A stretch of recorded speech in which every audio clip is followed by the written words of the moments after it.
Hi, everybody. Welcome back to You Are the Operant Power with Gail and hi, Jane. Hi from Jane. Hi, Gail. Hi.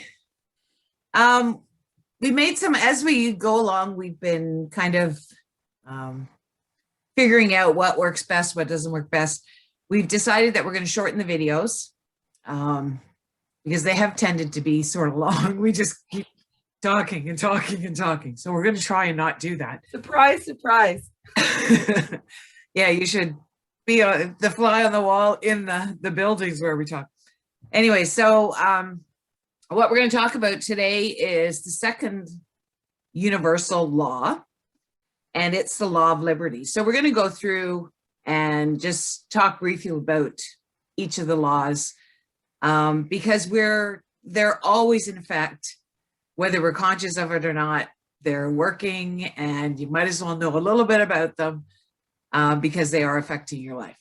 So the first one, we talked about the law of one, which is the main law. This second one, the law of liberty, works with the law of one. I mean, they all work together, but law of one and the law of liberty are sort of the two main ones, and the rest of them are all a part of each of those and have the same, are affected at the same time as you activate any of those ones. So the law of liberty basically says, and funny, this is the one that got my attention, especially because at the time when I was looking, I was sort of, and Jane, you were in the same boat. We were in these legal things that we were doing, all on our own, representing ourselves, taking on the man, and basically getting our boots, getting the boots from them. Oh, yeah. So it was a fabulous experience. I wouldn't sort of wish it on anybody. But it was, for me anyways, I learned so much, and I pushed past so much fear. It's so much, yeah. And you don't even recognize how much you had until you kind of get through it. And then you see what you were so worried about before, like it didn't really matter. So just a brief outline of the law of liberty is basically imagination creates your reality. Okay. So you're seeing in your world, this table I'm knocking on, the computer, all of that is a projection of my imagination.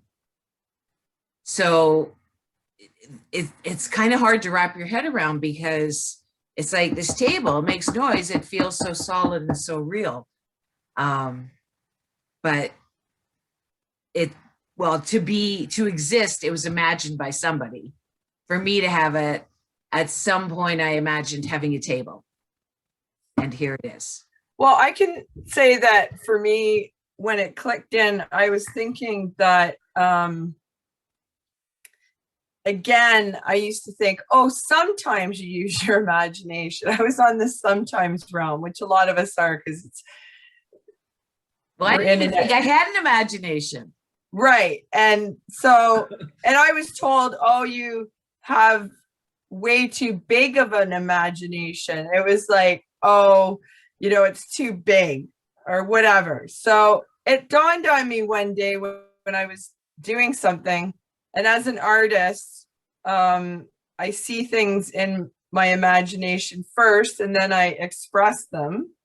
So I was thinking about a particular piece of work I was going to do, and then it clicked, and I was like, well, of course, in order for someone to have built a car out there, they have to have seen it inside of their head. And I think it was Michelangelo used to see the person within the piece of marble and then just chip off what he saw in there, which when I remember hearing that and thinking, oh, that's amazing. But it absolutely makes sense to me now. And Tesla also did the same. Sorry? Tesla. He had that whole machine. Elon Musk? Well, he is another example, but an older one is Tesla that had the Oh, right. he, The actual Tesla guy. yeah. Yeah. And what I've read about him is that it was perfected in his imagination and then built. Yes. So it wasn't like, okay, we'll build this and then tinker with it, which is fine. You can do that, but you're still imagining how should we tinker with it? Yes. We try this, what's going to happen if we should try that? I got a feeling we should do this, that sort of thing. So maybe it's harder for us to imagine, for instance, somebody imagining like a cell phone. There's so many aspects. It gets more complicated in its finished product. Like it's hard to imagine someone saw that in their mind. Maybe I don't know. I don't know what could. Well, nothing exists without being imagined. Right. Probably with the cell phone example, somebody, Bell said, hey, let's try this. I think this. Right. And then it just somebody else's imagination is to get to the point of cell phones. Right. And, all of the developers, the computer developers and stuff that are doing all the apps and all of the different things that the phones have to offer now, they've all imagined that happening. The thing is, we're imagining 24/7, 365 days a year, 24 hours a day. Even, and I got a kind of a neat example for imagining, because I've had a friend who has kind of opened up to this whole idea of things. And so she was testing it and she thought, I'm going to see a red Jeep, or I've seen a red Jeep. So she went for the day looking, nope, not seen it. And then she totally forgot about it. And she was driving along on the 401 and she's driving, not kind of paying attention. And then all of a sudden she realized she was right behind a red Jeep. And she's like, oh, like, I didn't even realize. So she's telling me this story, right? And then, of course, she's told me then she saw another one, when she was on the street near the house. And she's seen other ones throughout the day. And I said to her when I was leaving, I was shopping, and in the parking lot of the store I was at, I saw a red Jeep the very next day. And I said to her, I saw your red Jeep, the very next day. And I said, I didn't consciously imagine that, but because you told me about it and I accepted it as true, it was deposited. It was automatically imagined. Yeah. That's why I saw it. So do you think that some of the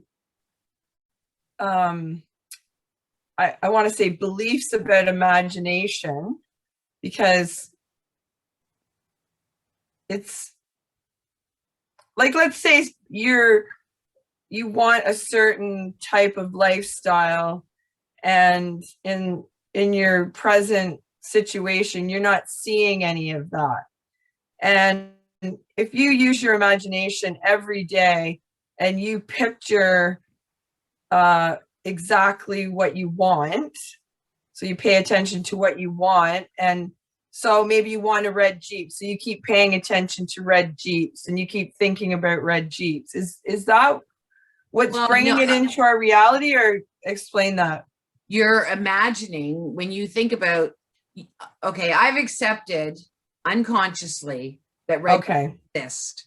So when she told me the story, I didn't stop it in my conscious mind from going any farther by saying, no, red Jeeps don't even exist. What kind of crap is that, right? I'm just like, okay, whatever. There was no resistance at all. And I didn't care if I saw a red Jeep. So there was no real thought given to it at all, but it was accepted by me. And that's why it showed up. Okay, so acceptance and being careful not to grab something out of your purse. Well, it's not you that grabs it out. It's imagination that grabs it out. So if I have resistance to red Jeeps, And usually that resistance starts when you want something. So you haven't accepted it. If you want it still, you haven't accepted it as having, Right. Like that, it's already coming. It's already yeah. here. So that's when frustration kicks in and everything. You start looking for signs. And so I'd see if I wanted a red Jeep, I may have taken that red Jeep as a sign. Right. Well, signs follow, they don't proceed. So that's all that's a whole different imaginal act, me seeing the red Jeep as a sign. It's not Okay. necessarily related to me wanting a red Jeep or owning a red Jeep. So it's not what you want to be seen immediate. Like, okay, so what if I wanted a new type of lifestyle, and if I could imagine it that quickly, it could just happen overnight? If you have no resistance. Mm. And it has to feel natural. So if you wanted a lifestyle where you're a millionaire all of a sudden, and I say to you, Jane, let's go look at these, $2 million houses, you can get one. Do you have hesitation? Right? Because that's not comfortable to you being the millionaire.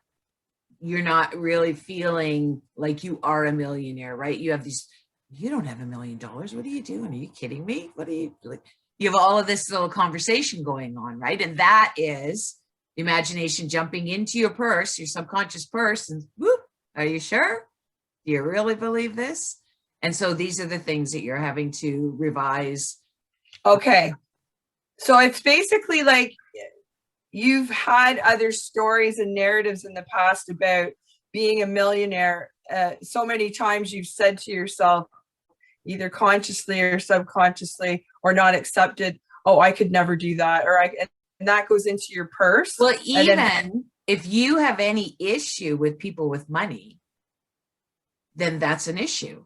That's resistance. Okay. As you've judged them, and you're going to be judged. Like there's that feeling that you're going to be judged the same way. So if you don't think of yourself as the same way, like it's just. Yeah, it's crazy because you think about how many millionaires there would be if there was no, like, I think there's a lot of narratives in our,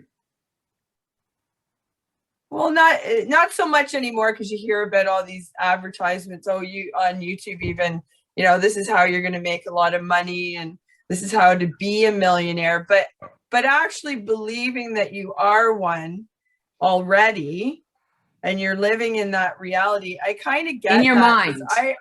Yeah, because as a joke, I've always said that to myself. Like, I've never had the feeling of like looking at someone else with lots of money and went, oh, I could never have that. I've never thought that. I was no, but those elite, do you see what the elite are doing? The money people. Oh yeah, that's true. That's true. Yeah. So those are the kinds of stories that you have to recognize in yourself. Like if you want to be a millionaire, whatever you want, right? Stories are you telling yourself? What's the conversation that's going on in your head when I say, Jane, let's go look at these $2 million houses? Right. And you have to go and look at them because it's not a physical thing. Right. It's what's going on in your head.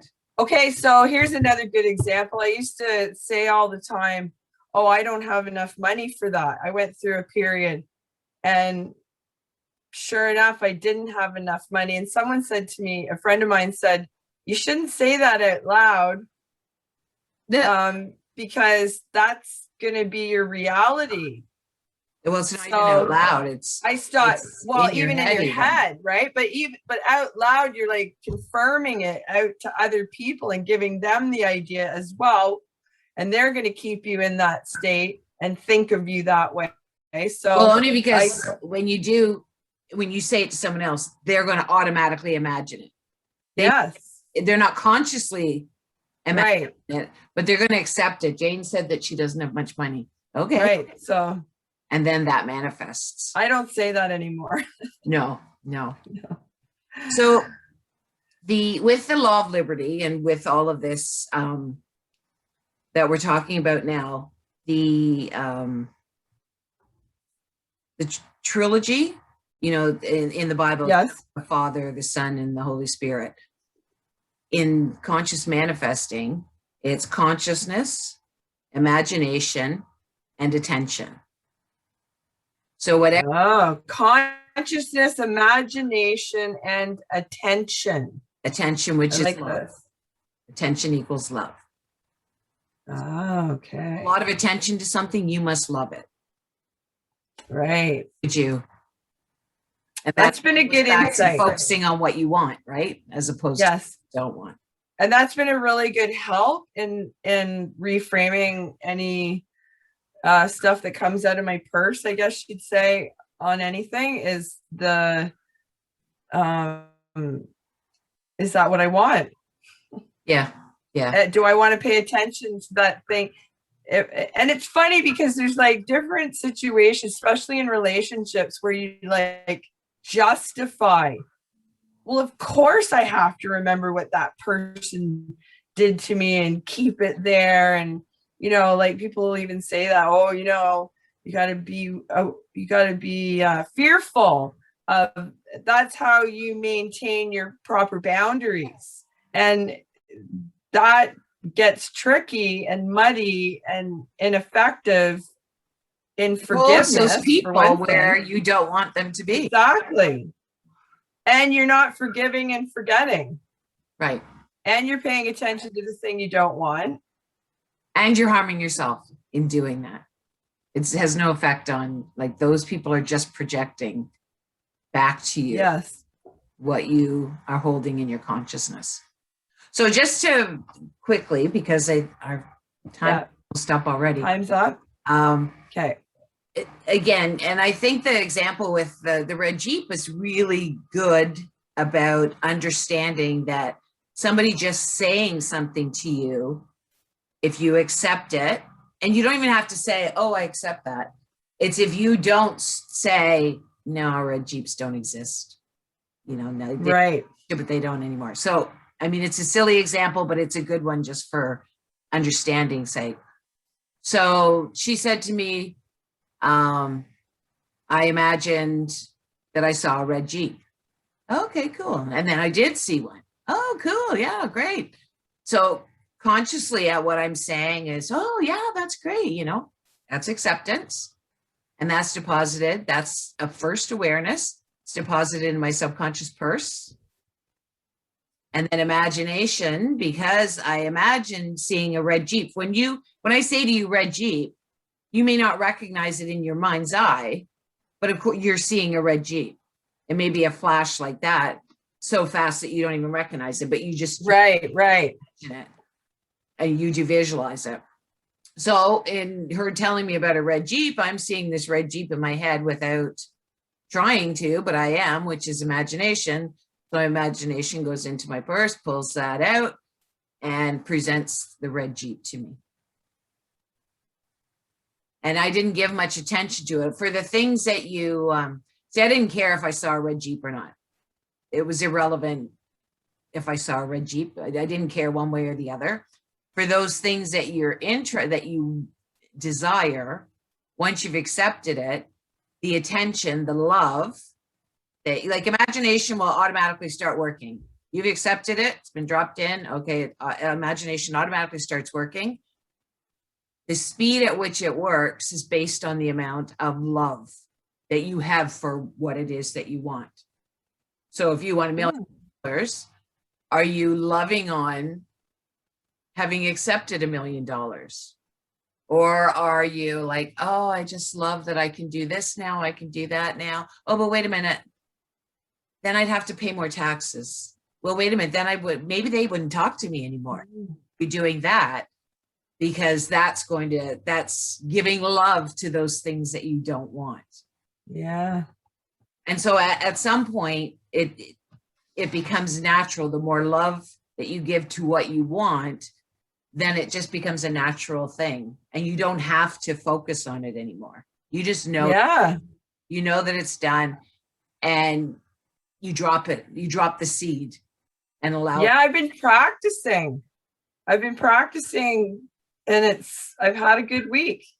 Yeah. So So now this also is the same we've talked about in previous videos and videos to come, no doubt, with people. When you're seeing something that you don't like, then what would you prefer? And that's what you focus on, that the behavior you prefer, what the person is like, what you prefer for them. And yeah. it's the same idea. Because every time, if I tell you like, so-and-so, did you see them? Oh my God, what they did. Then you're imagining it. And then that's holding them. And I'm imagining again by talking about it again, right? I'm bringing it up again because it may have happened last week, but by me bringing it up again, I brought it in. Yes. Yeah. One last thing, as far as free will goes, the only free will we have is to choose what we're going to imagine. And often, and I just wrote a post about control, trying to have control and being in control, which is going to come out in a couple of weeks. But when we react, that's engaging our imagination. So if I react to you, like I said, like, oh my God, did you see what she did? Then that reaction is going to give me more of what she did. We're going to end up with more of that. So oftentimes your reaction is what you're imagining. And a lot of times too, because when you react, a lot of times it's from fear, it's from anger, frustration, all those sort of things. And they're really intense. So they give a lot of oomph to whatever it is that it's really what you don't want. Yes. And you can feel those. Yeah. And the more you are sort of walking this path, or as soon as you start, actually, you start noticing things a lot faster, not necessarily what you want, because you're still finding out about your conversation going on in your head, and that's keeping you from, seeing what you really want. But those things you don't want, they come right up there. Quick, smart. I know. Quick, smart. So I think that's good for this. I think we're maybe over the 15 minutes, but we're getting there. Okay. So we're getting there. Thank you to everybody. We're also planning on doing a question and answer video. If anybody's got any questions, we've got a couple lined up. We'd love to have some more. So if you've got any, feel free to put them in the comments below, or you can email us. We're at youaretheoperantpower@gmail.com, and do all the other stuff. Subscribe, share the videos if you think they'd be helpful for others. Join us on Facebook. Set up a Patreon if anybody's interested in one-on-one coaching. Anything else, Jane? Hit the notification button. I watch YouTube. Will we ever not be rookies at this? I don't know. I don't want. All good fun. Good. It's all good. Okay. Thanks. See you next time. Bye.